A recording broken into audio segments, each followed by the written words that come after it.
خدا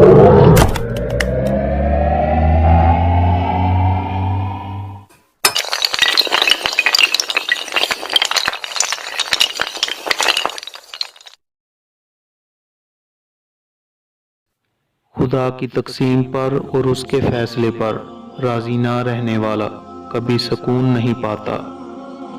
خوش اخلاق رزق کی وہ اعلیٰ قسم ہے جو بے حد خوبصورت مقدر والے کو ملتی ہے۔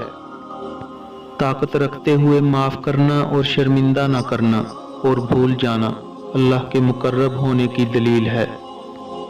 ایک زمانہ ایسا بھی آئے گا کہ لوگ اپنے رب کو بھول جائیں گے، لباس بہت قیمتی پہن کر بازار میں اکڑ کر چلیں گے اور اس بات سے بے خبر ہوں گے کہ اسی بازار میں ان کا کفن بھی موجود ہے۔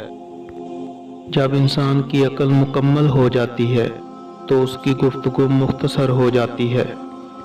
جیب کا وزن بھاری ہو تو لوگ بکواس بھی بڑے غور سے سنتے ہیں۔